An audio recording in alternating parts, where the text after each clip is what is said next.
Good evening मेरे प्यारे बच्चों। 11th क्लास में अभी तक हम लोग 2 लेक्चर्स ले चुके हैं, लेक्चर 1 लेक्चर 2। आज हमारा सम बेसिक कंसेप्ट्स में हम लोग पढ़ रहे थे प्रॉपर्टीज ऑफ मैटर, है ना। क्या पढ़ रहे थे? प्रॉपर्टीज ऑफ मैटर पढ़ रहे थे।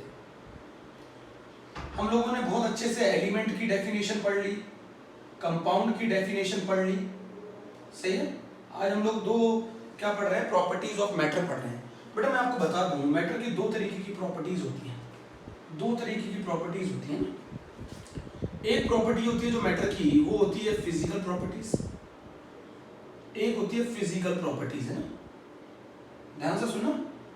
एक प्रॉपर्टीज होती है फिजिकल प्रॉपर्टीज बच्चों, एक और प्रॉपर्टीज होती है, एक होती है केमिकल प्रॉपर्टीज। एक प्रॉपर्टीज होती है केमिकल प्रॉपर्टीज।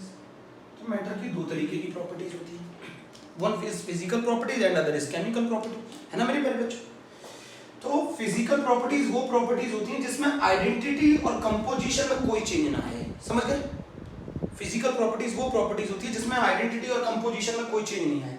अभी मैं डेफिनेशन लिखाऊंगा फिर। फिजिकल प्रॉपर्टीज वो प्रॉपर्टीज हैं which are observed without change in identity. Physical properties में physical property can be observed, physical, मैं डेफिनेशन लिख देता हूं एनसीईआरटी से। Physical property can be observed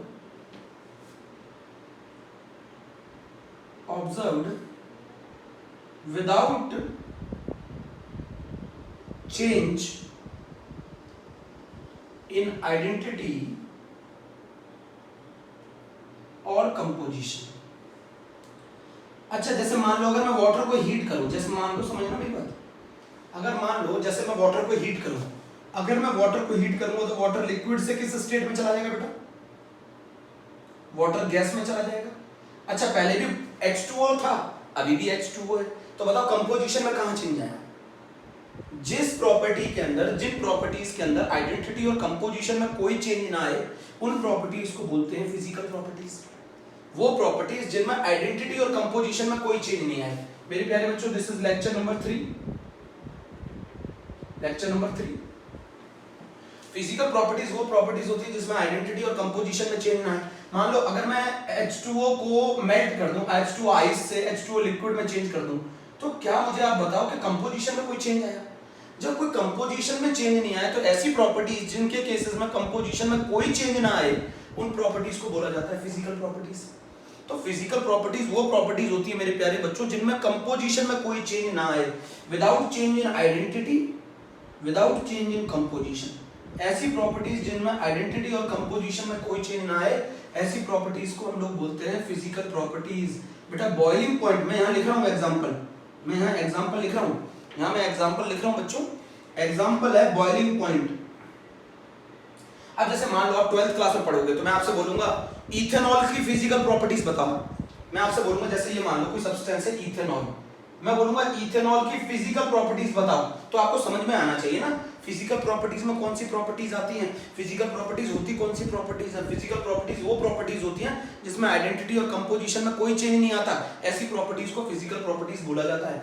physical properties वो प्रॉपर्टीज हैं जिनमें आइडेंटिटी और कंपोजिशन में कोई चेंज ना आए। एग्जांपल 1 हो गया बॉइलिंग पॉइंट, एग्जांपल 2 बेटा मेल्टिंग पॉइंट। किसी भी सब्सटेंस का बॉइलिंग पॉइंट और मेल्टिंग पॉइंट में उसकी कंपोजिशन में कोई चेंज नहीं आता। ऑर्डर, कलर, ये सब फिजिकल प्रॉपर्टीज हैं, नोट कर लो। ऑर्डर, कलर, ये सब फिजिकल प्रॉपर्टीज हैं। ऑर्डर, कलर अलग से लिख दूं क्या इसमें? एग्जांपल में 1 में लिख दिया, बॉइलिंग पॉइंट हो गया, मेल्टिंग पॉइंट हो गया, ऑर्डर हो गया, कलर हो गया। These are the physical properties. Physical properties वो प्रॉपर्टीज होती हैं जिसमें कंपोजिशन में कोई चेंज नहीं आता।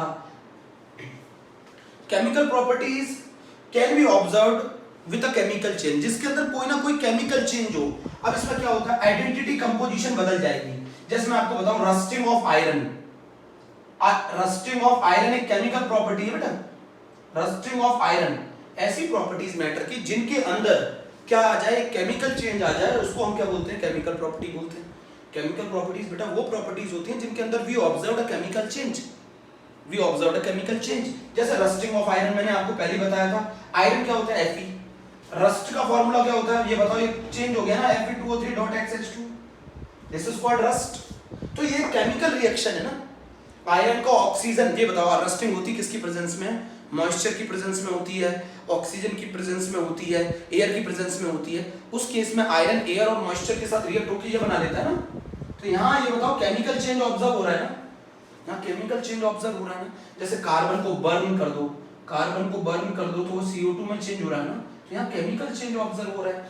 तो ऐसी प्रॉपर्टी जिसमें आपको केमिकल चेंज ऑब्जर्व हो, ऐसी प्रॉपर्टी जिसमें आपको केमिकल चेंज ऑब्जर्व हो, केमिकल चेंज ऑब्जर्व हो, उन प्रॉपर्टीज को क्या बोला जाता है? उन प्रॉपर्टीज को कौन सी प्रॉपर्टीज बोला जाता है? केमिकल प्रॉपर्टीज बोला जाता है। ऐसी प्रॉपर्टी जिनमें केमिकल चेंज ऑब्जर्व हो, केमिकल चेंज ऑब्जर्व हो, ऐसी प्रॉपर्टी को क्या बोला जाता है? केमिकल प्रॉपर्टी बोला जाता है।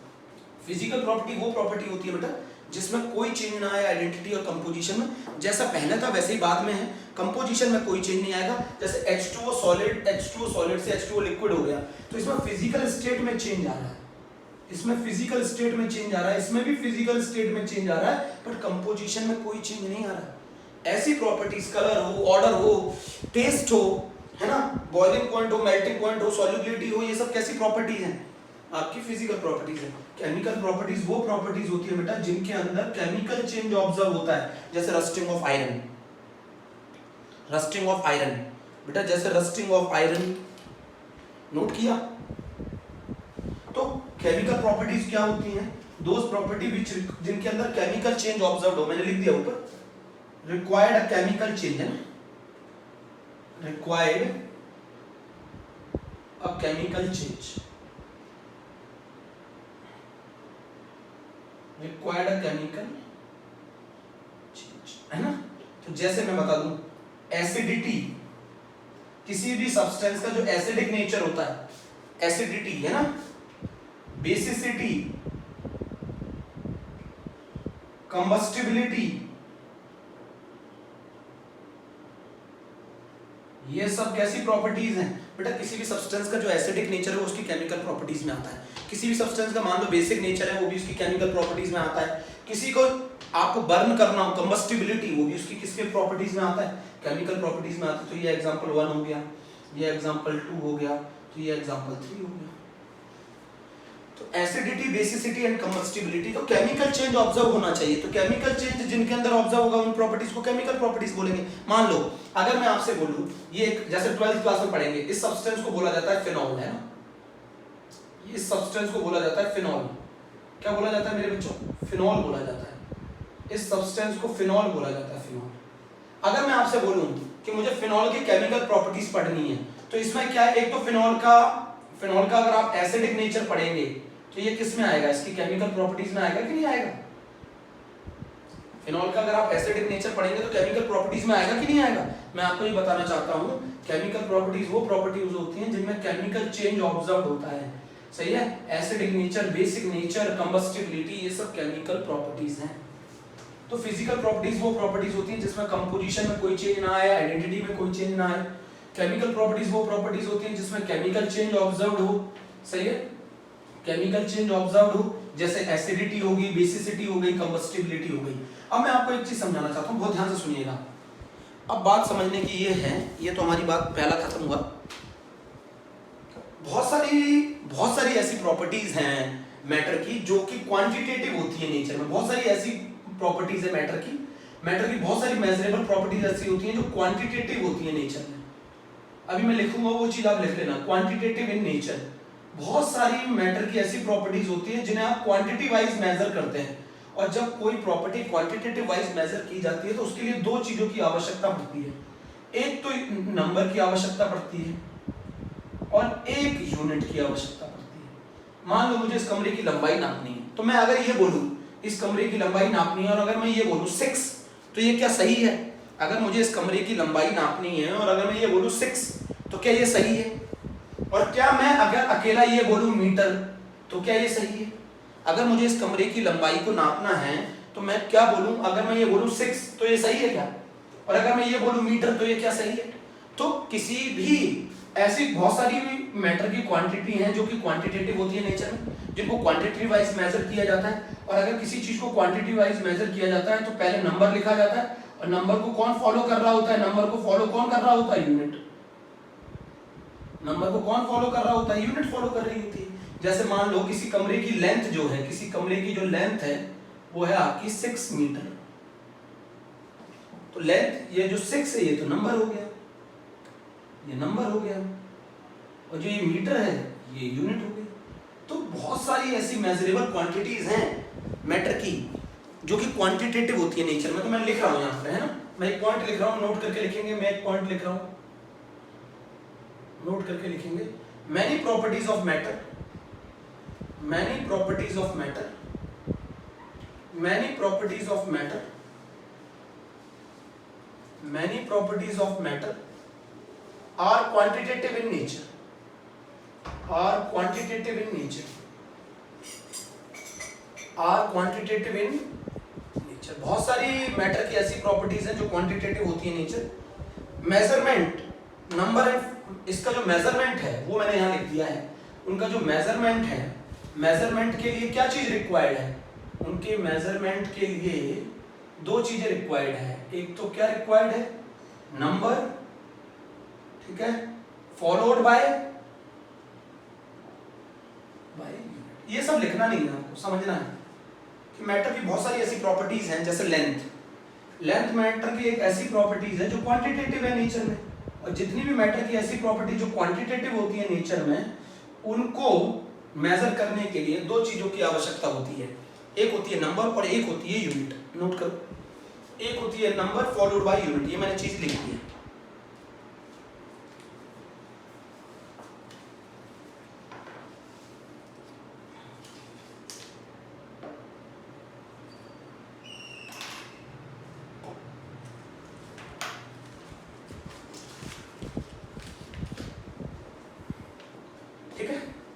ये यार लिख लेना, ये वाला नोट करके लिख लेना, नंबर फॉलोड बाय यूनिट।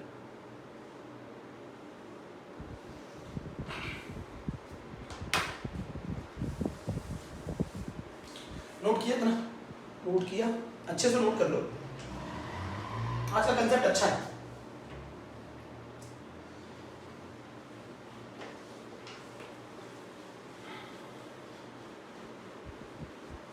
पहले बेटा क्या होता था, सुनो, शुरुआत हम यहाँ से, अब हम आ रहे हैं एसआई सिस्टम पर। अब मैं आ रहा हूँ एसआई सिस्टम पर।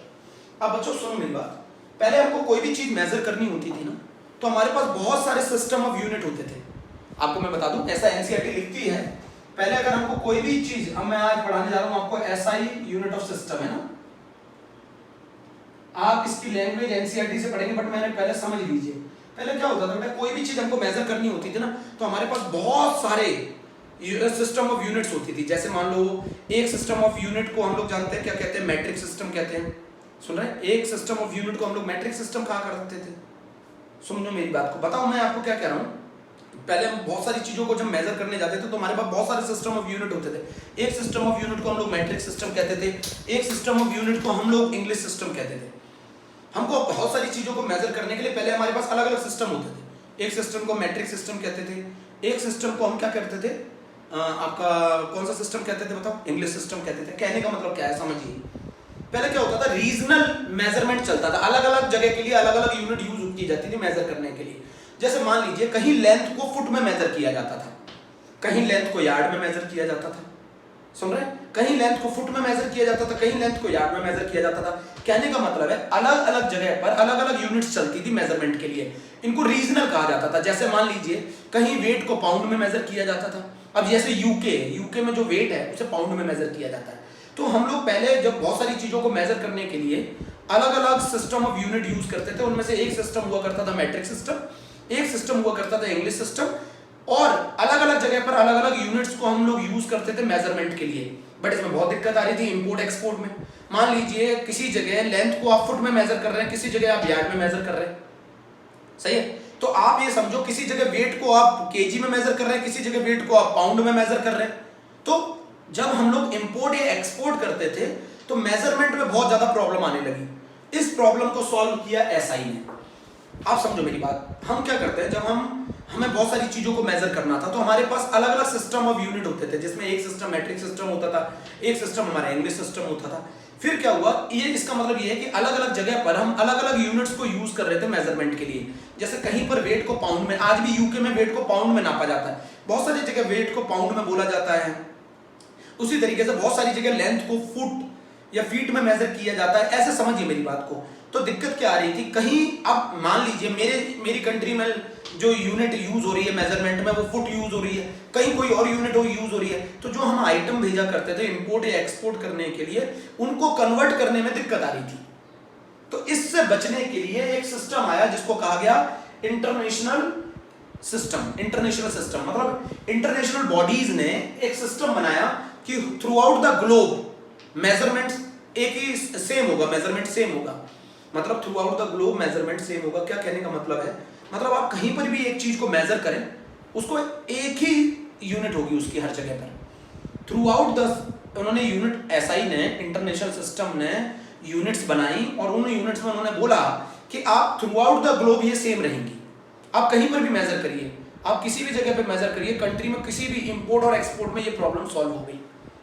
कहने का मतलब क्या है, ये जिन्होंने दिया था वो था general conference of weight and measurement. उन्होंने ये सिस्टम दिया ऑफ वेट एंड मेजरमेंट है। बेटा मैं पहले क्या बताना चाहता हूं, पहले हम जब बहुत सारी चीजों को मेजर करने के लिए हमारे पास दो तरीके के सिस्टम ऑफ यूनिट थे। पहले हमारे पास दो तरीके के सिस्टम ऑफ यूनिट थे बहुत सारी चीजों को मेजर करने के लिए, और वो उनमें एक सिस्टम था हमारा मैट्रिक सिस्टम, सही बेटा, और एक सिस्टम था हमारा इंग्लिश सिस्टम। अब दिक्कत क्या आ रही थी, दिक्कत ये आ रही थी कि अलग अलग जगह पर ये सब रीजनल सिस्टम थे। मतलब मेरे रीजन में वेट पाउंड में नामा जाएगा, तुम्हारे रीजन में वेट तुम अपने तरीके से जानो। अब दिक्कत क्या आ रही थी, जब भी, क्योंकि व्यापार होता है, बिजनेस होता है, तो इंपोर्ट और एक्सपोर्ट होते हैं। इंपोर्ट और एक्सपोर्ट में ट्रांजिशन में दिक्कत आ रही थी। आपके यहाँ लेंथ किसी और चीज में नापी जा रही थी, मेरे यहाँ किसी और चीज में नापी जा रही थी। फिर आया general conference of weight and measurement ने एक सिस्टम दिया जिसको एसआई सिस्टम कहा, इंटरनेशनल सिस्टम। इनका कहना था कहीं पर भी आप मेजरमेंट करें थ्रू आउट द ग्लोब वो सेम रहेगा। आप कहीं पर भी मेजरमेंट करें throughout the globe same रहेगा, समझ गए, throughout the globe same रहेगा। और इस एसआई सिस्टम ने 7 फंडामेंटल यूनिट दी। इस एसआई सिस्टम ने 7 फंडामेंटल यूनिट दी। मैं आपको बताना चाहता हूं, पहले हम बहुत सारी चीजों को मेजर करते थे, तो हमारे पास दो तरीके के सिस्टम होते थे, उनमें मेजर करते थे। One is matric system, other is English system. फिर दिक्कत क्या आ रही थी, अलग अलग जगह पर अलग अलग यूनिट यूज की जा रही थी मेजरमेंट के लिए। फिर ऐसा ही सिस्टम आया जिसने थ्रू आउट द ग्लोब एक ही यूनिट में मेजरमेंट चलेगा, ये इन्होंने बोला। और ये किसने दिया था, general conference of weight and measurement, CGPM लिखा हुआ है एनसीईआरटी में, उसने दिया ये। और इनका कहना था कि हर जगह जो मेजरमेंट रहेगा वो सेम रहेगा।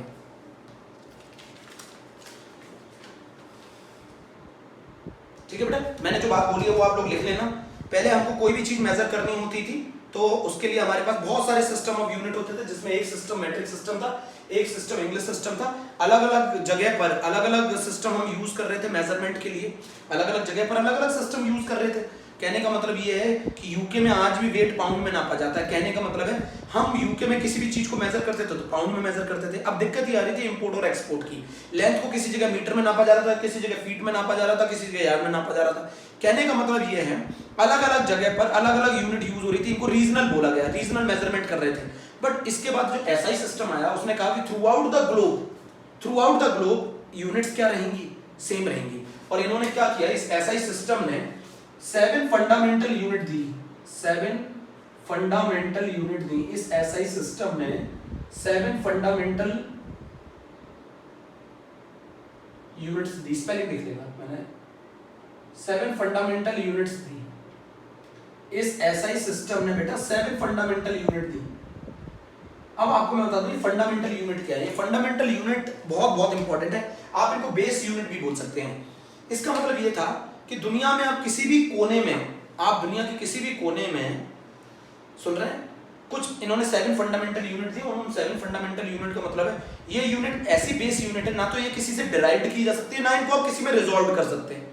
7 फंडामेंटल यूनिट का मतलब है ये बेस यूनिट है। इसके अलावा जो भी क्वांटिटीज होंगी फिजिकल क्वांटिटी वो इन्हीं यूनिट से ड्राइव की जाएंगी। आप समझो, ये 7 बेस यूनिट है, ये किसी से ड्राइव नहीं होंगी, किसी में रिजॉल्व नहीं होंगी। इसके अलावा इनके अलावा जो भी क्वांटिटीज आएंगी, फिजिकल क्वांटिटीज आएंगी, उन सभी को जो हम मेजर करोगे वो इन्हीं 7 बेस यूनिट्स में करोगे, इन्हीं 7 बेस यूनिट में करोगे। ये बात क्लियर होगी कि ऐसा ही सिस्टम क्यों आया। देखिए शुरुआत में हम बहुत सारी चीजों को मेजर करते थे शुरुआत में, और उनको किस में मेजर करते थे हम, अलग अलग सिस्टम ऑफ यूनिट में ना। उसमें एक सिस्टम था मैट्रिक सिस्टम, एक सिस्टम था इंग्लिश सिस्टम। अब होता क्या था, रीजनल मेजरमेंट चल रहा था, अलग अलग जगह पर अलग अलग यूनिट को हम यूज कर रहे थे मेजरमेंट करने के लिए, ठीक है। अब दिक्कत ये आ रही थी कि कहीं वेट को पाउंड में नापा जा रहा था, कहीं किसी और चीज में नापा जा रहा था, इसी हिसाब से लेंथ को कहीं फीट में नापा जा रहा था, फुट में नापा जा रहा था, कहीं यार्ड में नापा जा रहा था। तो आपको मैं एक चीज समझाना चाहता हूं, इसमें दिक्कत आ रही थी इंपोर्ट और एक्सपोर्ट में। फिर सीजीपीएम आया, उसने कहा कि नहीं भाई, हर जगह through out the globe measurement same रहना चाहिए, जिससे इंपोर्ट और एक्सपोर्ट में दिक्कत ना आए। तो उन्होंने एक दिया सिस्टम जिसको एसआई सिस्टम बोला गया।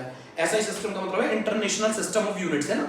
और इन्होंने 7 फंडामेंटल यूनिट्स दी, और 7 फंडामेंटल यूनिट्स जो ये यूनिट है जो ना तो किसी से डिराइव्ड होती हैं, ना तो ये यूनिट किसी से डिराइव्ड होती हैं, अभी मैं डेफिनेशन लिखा दूंगा, ना ये यूनिट किसी से डिराइव्ड होती है, ये बेस यूनिट है, और ना ये किसी में रिजॉल्व होती है, ना ये यूनिट किसी में रिजॉल्व होती है, ना ये यूनिट किसी से डिराइव्ड होती है।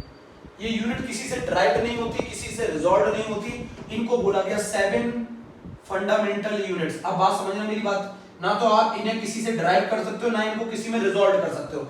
इसके अलावा अब जैसे मान लो आपको मेजरमेंट करना है एक्सेलरेशन का, एक्सेलरेशन हो गया, इसके बाद एरिया हो गया, सही है, वॉल्यूम हो गया, ये सब इन्हीं से डिराइव्ड होगी, ये सब इन्हीं से डिराइव्ड होगी, इन्हीं 7 बेस यूनिट से डिराइव्ड होगी।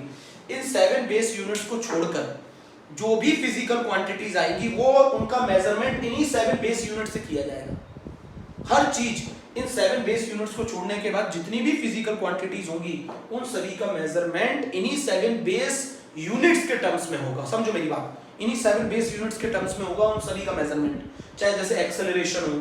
अब इनके लिए अलग अलग यूनिट नहीं बनाई जा सकती थी, समझो, फिर तो ऐसे तो फिर बहुत सारी फिजिकल क्वांटिटीज हो जाती। 7 बेस यूनिट बनाई, इसके अलावा जो भी है इनको छोड़कर जो भी है उन सभी को इन्हीं के टर्म्स में क्या किया जाएगा बेटा, मेजर किया जाएगा। 7 बेस यूनिट बनाई, इसके अलावा जो भी इनके अलावा अदर फिजिकल क्वांटिटीज हैं वो इन्हीं से डिराइव्ड होंगी।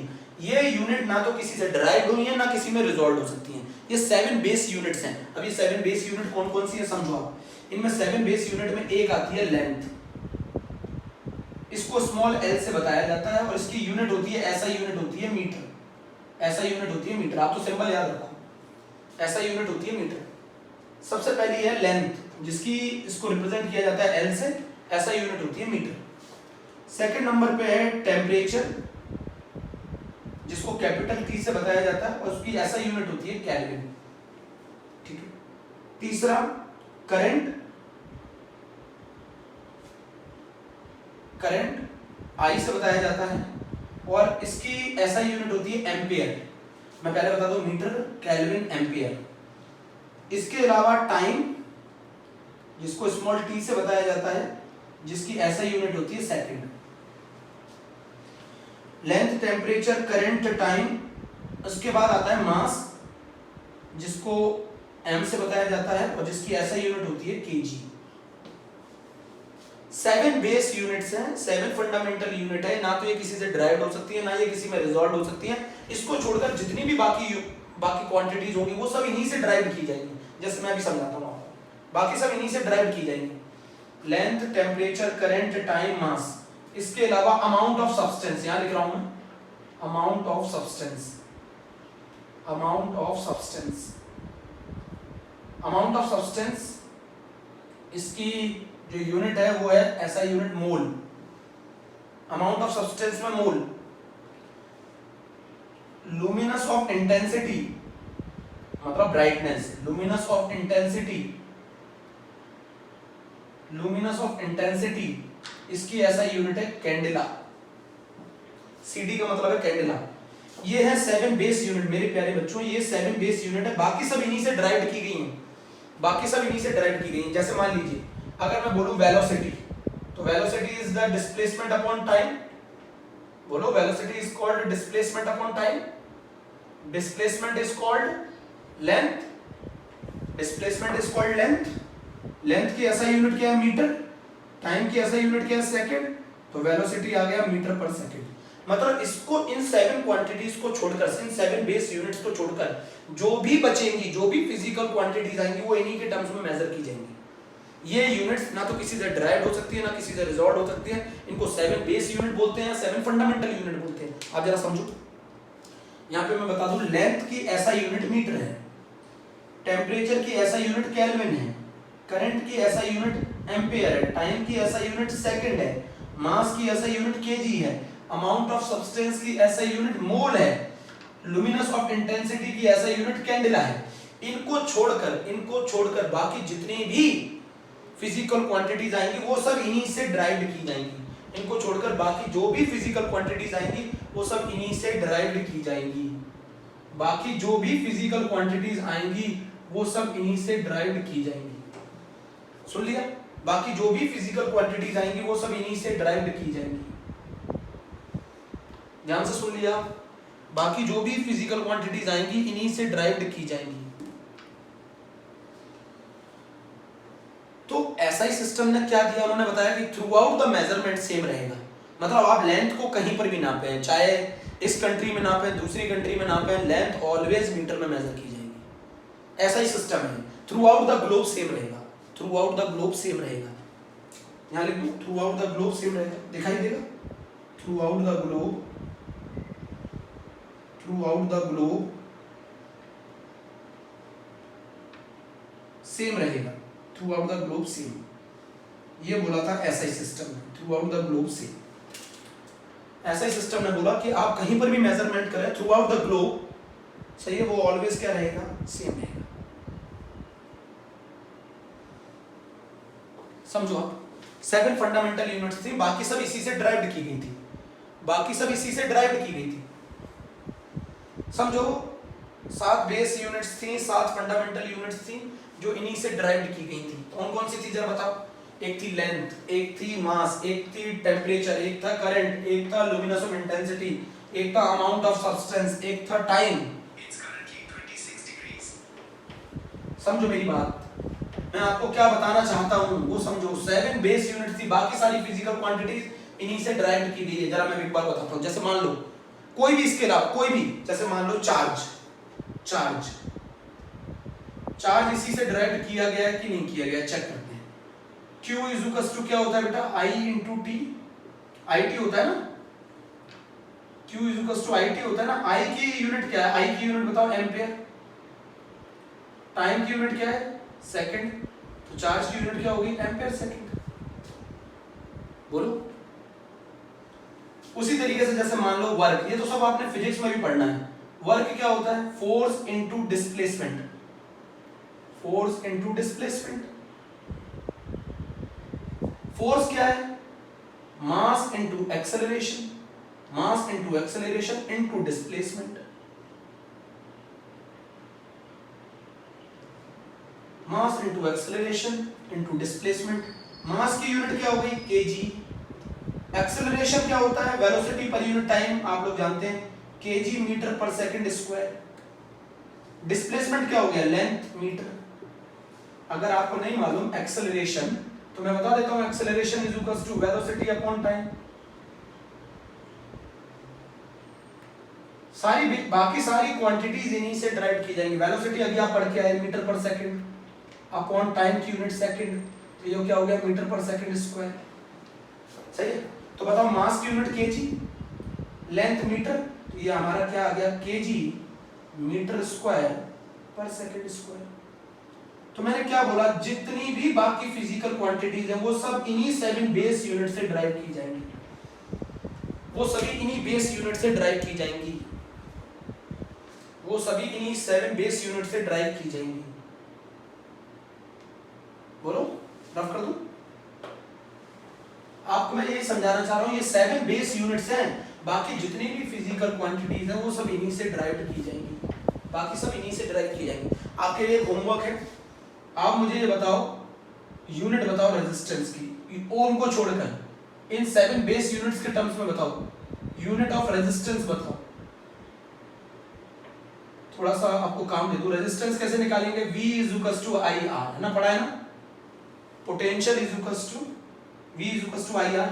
आपको रेजिस्टेंस की यूनिट निकालनी है, रेजिस्टेंस की यूनिट निकालनी है। अब पोटेंशियल क्या होता है, work upon charge, work upon charge, work upon charge I into R. मतलब आपको यूनिट रेजिस्टेंस की निकालनी है इन्हीं 7 बेस यूनिट के टर्म्स में। अब वर्क की निकाल लो, चार्ज की निकाल ही चुके हो, आई इंटू आर, जो ये सॉल्व करके मुझे बताना कितना आता है। रेजिस्टेंस की यूनिट बतानी है इन 7 बेस यूनिट्स के टर्म्स में। तो हम फंडामेंटल यूनिट की डेफिनेशन लिख लें जरा, बोलो क्या हम लोग फंडामेंटल यूनिट की डेफिनेशन लिख लें। फंडामेंटल यूनिट्स है ना, कितनी फंडामेंटल यूनिट्स है, 7 फंडामेंटल यूनिट। कौन कौन सी हैं, लेंथ की ऐसा यूनिट मीटर, टाइम की ऐसा यूनिट सेकंड, टेम्परेचर की ऐसा यूनिट केल्विन, ठीक है, मास की ऐसा unit KG, luminous of intensity की ऐसा यूनिट कैंडेला, और आपकी अमाउंट ऑफ सब्सटेंस की ऐसा यूनिट मोल, और करंट की ऐसा यूनिट एम्पियर, है ना। Fundamental units, fundamental units, fundamental units are those units, fundamental units are those units which can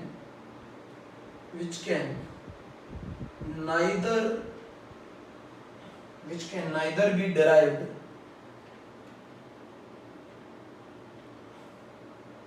from one another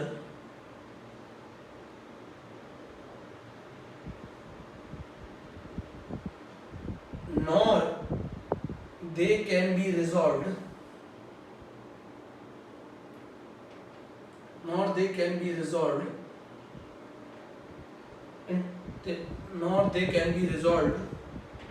into any another unit।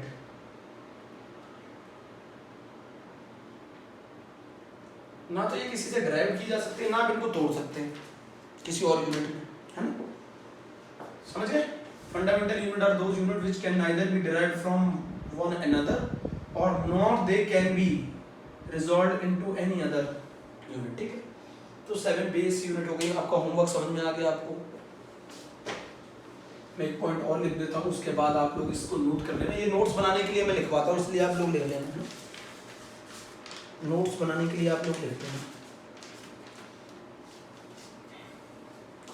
मैं यहाँ point लिख रहा हूँ, नोट करके वो लिख लेना बच्चों। आप लोगों के नोट्स के लिए लिखते हैं हम लोग, other physical quantities, other physical quantities such as speed, volume, density can be derived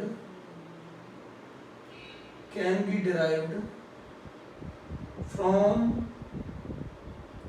these quantities या 7 fundamental units हैं। Other physical quantities such as speed, volume, density can be derived from these quantities। समझ गए ना। आप in unit को किसी में resolve कर सकते हैं, ना आप इन यूनिट को किसी से डिराइव कर सकते हैं। ऐसी 7 बेस यूनिट्स कहलाती हैं फंडामेंटल यूनिट। इनको छोड़कर बाकी जितनी भी फिजिकल क्वांटिटीज हैं वो सारी इन्हीं से डिराइव की जाएंगी। जैसे मान लो मैंने अभी आपको बताया, फोर्स की एक यूनिट तो न्यूटन है, फोर्स की एक यूनिट ही न्यूटन है। और एक फोर्स की यूनिट कैसे निकाल सकते हो, फोर्स बराबर होता है मास इनटू एक्सेलरेशन। मास की ऐसा यूनिट क्या होती है, केजी। एक्सेलरेशन की ऐसा यूनिट क्या होती है, केजी मीटर पर सेकंड स्क्वायर। तो ये यूनिट रिजॉल्व कर दी गई ना इसमें।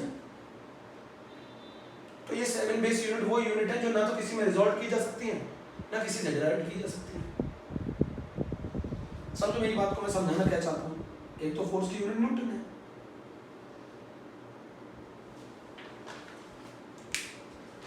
चले आगे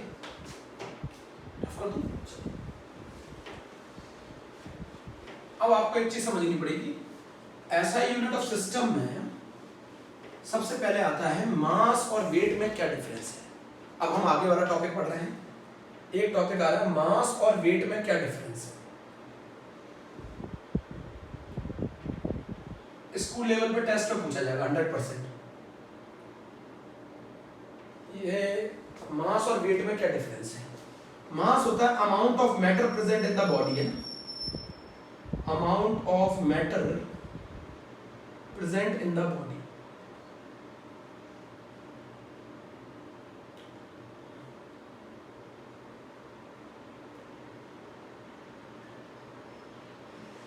amount of matter present in the body. किसी भी प्लेनेट की ग्रेविटी के द्वारा लगाई गई फोर्स वेट कहलाती है। Force exerted by the gravity on an object is known as weight. Force exerted by gravity on an object, समझते हैं। जैसे मान लो force exerted by gravity on an object, उसको बोलते हैं वेट।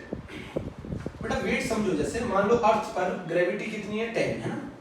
मान लो आपका मास कितना है 5 kg है या 10 kg है। 5 kg मास है, उस पर कितनी ग्रेविटी की फोर्स लग रही है 10। 5 force is equal to mg होता है ना। Force is equal to mg।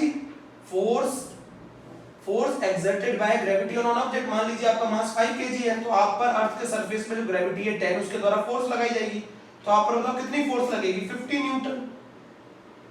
आप पे जो फोर्स लगेगी वो लगेगी 50 न्यूटन अर्थ के सरफेस पर। मान लो अगर आपका मास 5 kg है तो आप पे कितनी फोर्स लगेगी अर्थ के सरफेस पर 50 न्यूटन। और मान लीजिए अगर आप मून पर चले गए तो मून पर ग्रेविटी कितनी होती है g/6। अर्थ की जो ग्रेविटी है उसका 1/6 होती है। तो वहां फोर्स कितनी लगेगी बताओ 5 × 10/6 50/6। मतलब कोई व्यक्ति मून पे जाएगा तो वो हल्का महसूस करेगा, लाइट हो जाएगा उसका वेट। क्यों? क्योंकि अर्थ के सरफेस पे जो ग्रेविटी है उसका ये 1/6।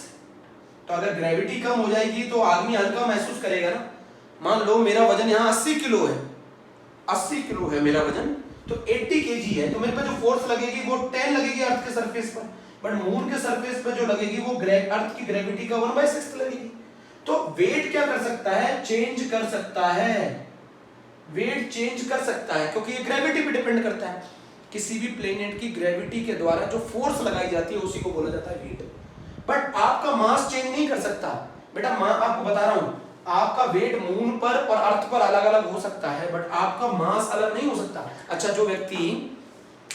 जो एस्ट्रोनॉट्स मून पर गए, सही है, अगर उनका मास वेरी होता तो मून पर वेट कम हो जाएगा, मून पर कम हो जाता, और अर्थ के सरफेस पे आते तो यहां पर भी कम हो जाता। ऐसा होता है क्या? जो आदमी यहाँ 80 kg का था वो वहां पर भी 80 kg का रहेगा। बट कौन चेंज हो जाता है? वेट चेंज हो जाता है, मास चेंज नहीं होता। मास चेंज नहीं होता बेटा। अमाउंट ऑफ मैटर, ये मास की डेफिनेशन क्या है? Amount of matter present in the body. Mass change नहीं होता, वेट चेंज हो जाता है। वेट का मतलब है किसी प्लेनेट की ग्रेविटी के द्वारा लगाई गई फोर्स को हम लोग बोलते हैं वेट। वेट किस पे डिपेंड करता है? जी पे। और अगर जी चेंज करेगा तो वेट चेंज करेगा, समझ गए? बट मास तो सेम रहेगा ना। एस्ट्रोनॉट यहां जाए या मून पे जाए उसका मास में तो कोई चेंज नहीं आना, बट उसके वेट में चेंज आना है, समझ रहे हैं? उसके वेट में चेंज आना है। अर्थ की ग्रेविटी के द्वारा जो फोर्स यहां लगेगी वो मून पे नहीं लगेगी, वो उससे कम लगेगी, इसीलिए वहां आदमी हल्का महसूस करता है। बट वो आदमी का वेट जितना, उस आदमी का जो मास है वो जितना मून पर है उतना ही अर्थ के सरफेस पर है। जब उस आदमी को आप अर्थ के सरफेस पे लाओगे तो क्या वो 80 किलो से 13 किलो का हो जाएगा? अगर ऐसा हो जाएगा तो वो उड़ने लग जाता। ग्रेविटी, मास चेंज नहीं होता, मास दोनों ही केसेस में सेम होगा। यहां लिख देता हूं, मास अर्थ पर और मून पर दोनों ही केसेस में मास क्या रहेगा? सेम रहेगा, बट वेट चेंज हो गया। दोनों ही केसेस में मास सेम रहेगा बट दोनों केसेस में आपका वेट चेंज हो जाएगा। तो वेट क्या है? जितनी फोर्स एक्सर्ट किया जाता है किसी प्लेनेट के द्वारा, है ना, उस प्लेनेट की ग्रेविटी के द्वारा। फिर मैं बता रहा हूं, एक डेफिनेशन लिख लेंगे। किसी प्लेनेट की ग्रेविटी के द्वारा जितना फोर्स एक्सर्ट किया जाता है उसी को बोला जाता है वेट, सही है? The force exerted by gravity on an object is known as weight. Weight change हो जाएगा, अर्थ के सरफेस पे अलग, मून के सरफेस पे अलग। इवन अर्थ के सरफेस पे भी ऐसी बहुत सारी जगह है जहां आदमी को वेट महसूस ही नहीं होता, वो वेटलेस हो जाता है बिल्कुल। ऐसी बहुत सारी जगह हैं यहाँ अर्थ के सरफेस पे। आदमी मून पर क्यों उड़ने लगता है, स्पेस में क्यों उड़ने लगता है? क्योंकि वहां उसका वेट कम हो जाता है, जो फोर्स उस पर लग रही होती है ग्रेविटी के द्वारा वो कम हो जाती है, मास तो नहीं चेंज होता। तो मास और वेट में डिफरेंस समझ में आ गया, मास और वेट में डिफरेंस समझ में आ गया। Amount of matter present in the body is called mass, weight is called the force exerted by gravity on an object. Weight change हो सकता है मून पर, अर्थ पर, मास दोनों से क्या होगा, सेम होगा। नोट करो, नोट करो मेरे प्यारे बच्चों, नोट करो, ठीक है। मास और वेट में समझ में आ गया। मास की यूनिट केजी होती है, वेट की यूनिट न्यूटन होती है। मास की यूनिट केजी होती है और वेट की यूनिट न्यूटन होती है। मास की यूनिट केजी होती है और वेट की यूनिट न्यूटन होती है। मास की यूनिट केजी होती है और वेट की यूनिट न्यूटन होती है। अब आता है वॉल्यूम, अब आती है वॉल्यूम, है ना। अब मान लो आपसे मैं पूछूं इस बॉक्स का वॉल्यूम क्या है, तो वॉल्यूम का मतलब होता है उस बॉक्स की कैपेसिटी क्या है, कितनी स्पेस वो ऑक्यूपाई कर सकता है, कितनी 3D स्पेस ऑक्यूपाई कर सकता है, वही वॉल्यूम होगा। 3D space occupy by an object है ना, तो वॉल्यूम आ जाता है। चलो वॉल्यूम, पहले वॉल्यूम की डेफिनेशन लिख लो। 3D space, 3D space occupied, 3D space occupied by an object, 3D space occupied by an object, उसको बोलते हैं उसका वॉल्यूम। और कैपेसिटी ऑफ एन ऑब्जेक्ट है, और कैपेसिटी ऑफ एन ऑब्जेक्ट, किसी भी बॉक्स की कैपेसिटी कितनी है, तो कितनी 3D स्पेस ऑक्यूपाई करता है कोई ऑब्जेक्ट, वही कहलाता है उसका वॉल्यूम, या उसकी कैपेसिटी भी बोल सकते हैं। वॉल्यूम के केस में बेटा मैं आपको समझाऊं, जैसे मान लीजिए ये एक क्यूब है,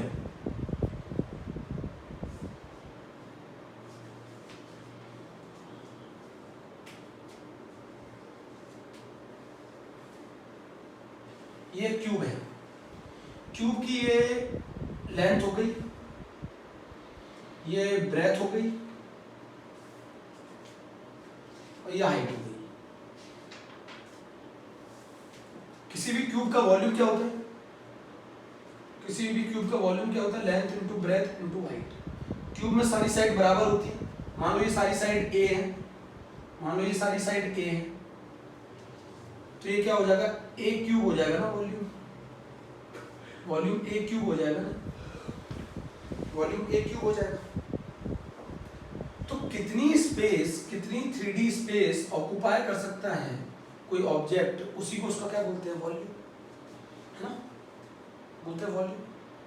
अब मैं आपको बताता हूँ वॉल्यूम की एसआई यूनिट जो होती है, क्योंकि ये लेंथ का क्यूब है, वॉल्यूम की जो एसआई यूनिट होती है वो होती है metre cube, length into breadth into height, तीनों मीटर में होंगी तो मीटर क्यूब। बट वॉल्यूम की एक कन्वेंशनल यूनिट होती है, आपके कन्वीनियंस के लिए निकाली गई है, कन्वेंशनल यूनिट होती है वॉल्यूम की, जिसको आप ज्यादातर मेजर करते हैं, वो ऐसा यूनिट नहीं है, वो है लीटर। अगर मैं बहुत सारे बच्चों से पूछता हूँ लीटर कैसी है, तो बहुत सारे बच्चे बोलते हैं वॉल्यूम की ऐसा यूनिट है लीटर। अरे लीटर ऐसा यूनिट नहीं है, कन्वीनियंट यूनिट है, आपके कन्वीनियंस के लिए बनाई गई है।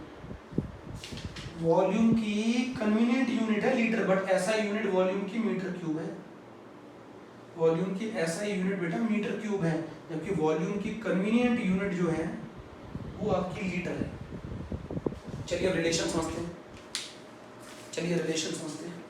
वॉल्यूम मतलब समझ में आ गया, कितनी 3D स्पेस ऑक्यूपाई कर सकता है कोई ऑब्जेक्ट, उसी को उसका वॉल्यूम कहते हैं, है ना। अब मान लो वॉल्यूम की जो ऐसा यूनिट है, मैं यहाँ पे यूनिट लिख रहा हूँ, वॉल्यूम की यूनिट लिख रहा हूँ। चलो सबसे पहले वॉल्यूम की 1 लीटर बराबर 1000 ml होता है, मिलीलीटर है ना, 1 लीटर बराबर 1000 ml होता है, 1 ml बराबर 1 सेंटीमीटर क्यूब होता है। नोट करना है सब। तो 1 लीटर में 1000 सेंटीमीटर क्यूब भी होंगे, 1 लीटर बराबर 1000 ml होता है, 1 ml बराबर 1 सेंटीमीटर क्यूब होता है, तो 1 लीटर बराबर 1000 सेंटीमीटर क्यूब होंगे।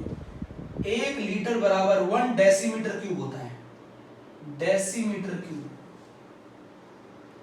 डेसीमीटर क्यूब होता है। 1 लीटर बराबर 1 डेसीमीटर क्यूब होता है। डेसी का मतलब अभी समझाऊं, डेसी का मतलब होता है 1/10। डेसी का मतलब होता है 1/10, ठीक है। डेसी का मतलब होता है 1/10। 1 लीटर बराबर 1 डेसीमीटर क्यूब होता है। मान लो आपने एक क्यूब बनाया, आपने एक क्यूब बनाया जिसकी लंबाई, जिसकी चौड़ाई 1 मीटर है, 1 मीटर लंबा, 1 मीटर ऊंचा, 1 मीटर चौड़ा है। एक ट्यूब बनाया आपने, तो इस ट्यूब के अंदर जानते कितना पानी आ पाएगा? मतलब आपने एक मान लो टैंक बनाया जिसकी लंबाई 1 मीटर है, जिसकी चौड़ाई 1 मीटर है, जिसकी गहराई 1 मीटर है, तो उसके अंदर बताओ कितना पानी आएगा? तो उस ट्यूब के अंदर जो पानी आएगा वो आएगा 1000 लीटर। 1 मीटर क्यूब लंबा, 1 मीटर क्यूब चौड़ा, 1 मीटर क्यूब ऊंचा। अगर आप कोई टैंक बनाएंगे तो उसमें कितना पानी आएगा? 1000 लीटर। तो 1 मीटर क्यूब बराबर कितना लीटर होता है जरा बताओ? 1000 लीटर होता है। ये रिलेशन भी यूज करना है। 1 मीटर क्यूब बराबर 1000 लीटर होता है।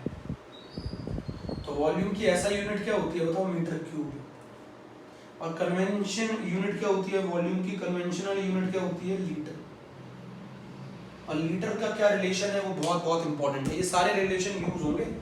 1 लीटर में 10³ ml होते हैं, ये बात बहुत इंपॉर्टेंट है, ये बहुत इंपॉर्टेंट है। 1 मीटर क्यूब में 1000 लीटर होते हैं। तो अगर मैं आपसे ये पूछूं 1 लीटर में हाउ मेनी मीटर क्यूब, तो 10³ मीटर क्यूब। 1 लीटर में कितने मीटर क्यूब होते हैं? 10³ 1 ml 1 सेंटीमीटर क्यूब के बराबर होता है। 1 लीटर 1000 सेंटीमीटर क्यूब के बराबर होता है। 1 लीटर 1 डेसीमीटर क्यूब के बराबर होता है। जल्दी से नोट कर लो, जल्दी से नोट कर लो।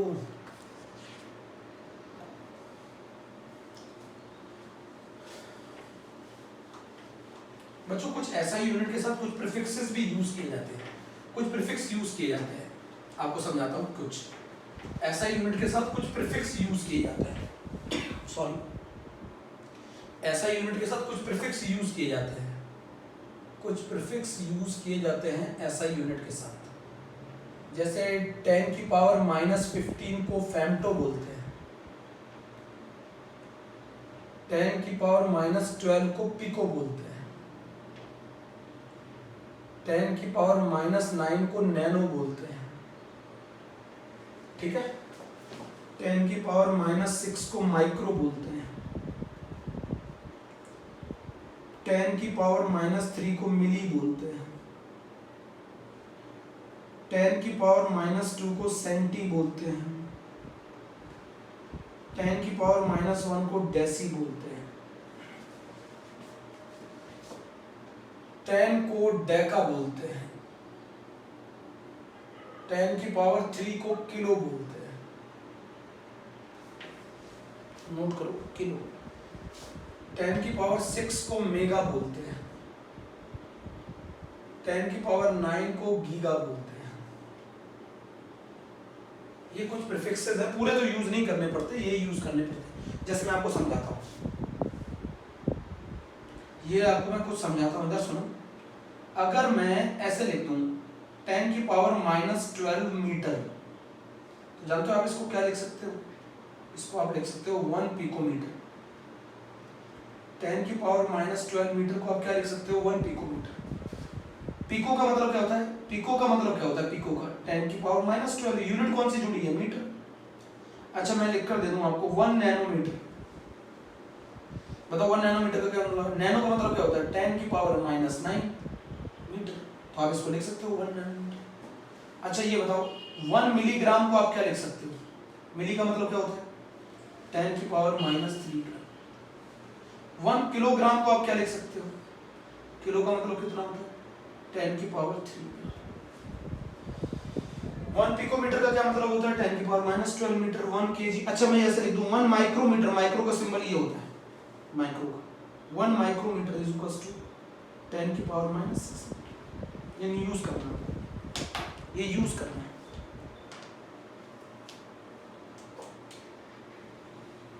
साथ में लिखा हुआ है, ये कुछ एनसीईआरटी में सिंबल लिखे हुए हैं जो आप लोग यूज कर लेना।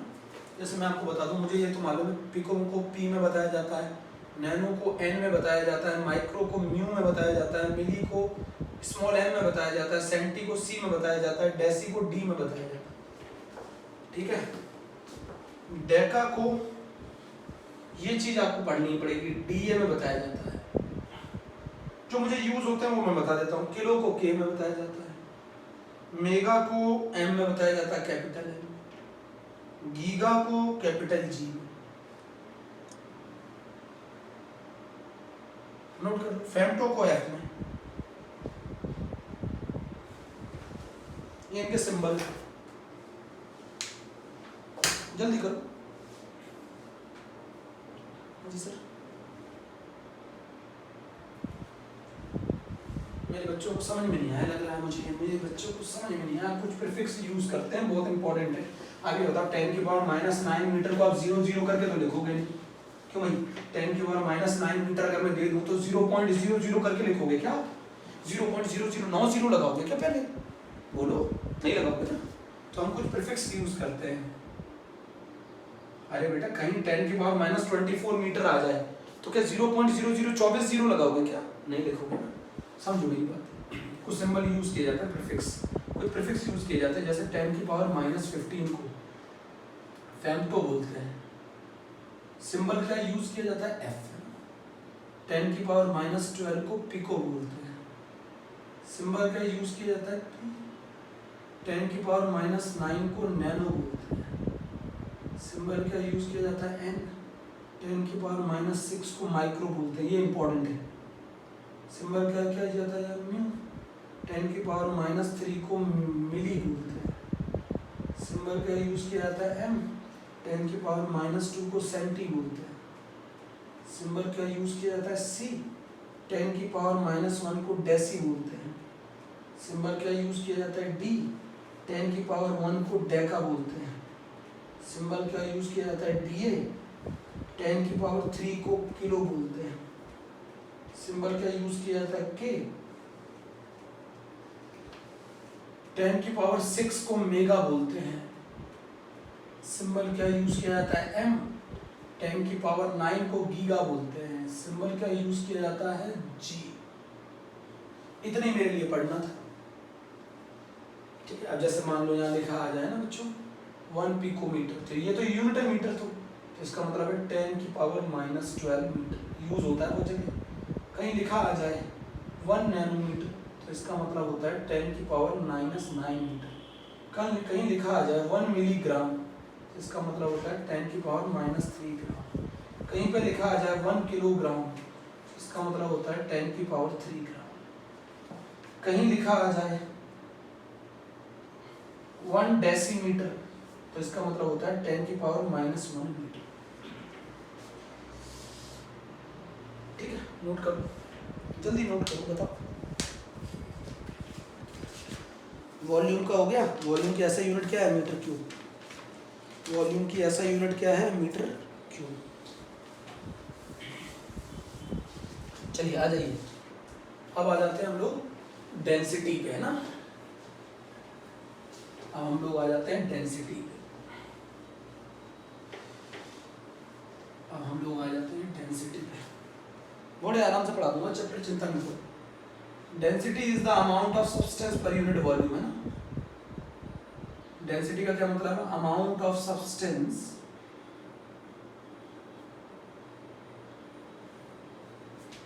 पर यूनिट वॉल्यूम। हिंदी में इसको घनत्व बोलते हैं, अमाउंट ऑफ सब्सटेंस पर यूनिट वॉल्यूम। या फिर क्या कह सकते हैं इसको, और क्या कह सकते हैं? Denseness of a material.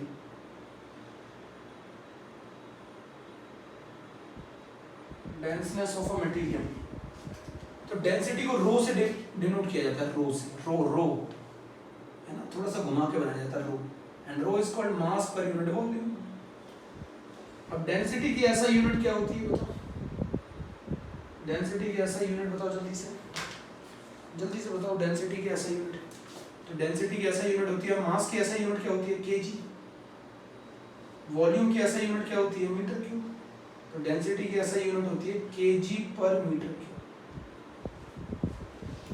Density की ऐसा यूनिट क्या होती है, KG per metre cube. Is very very important, this is the SI unit of density, है ना, SI unit of density. Density की ऐसा यूनिट क्या होती है, केजी पर मीटर क्यूब।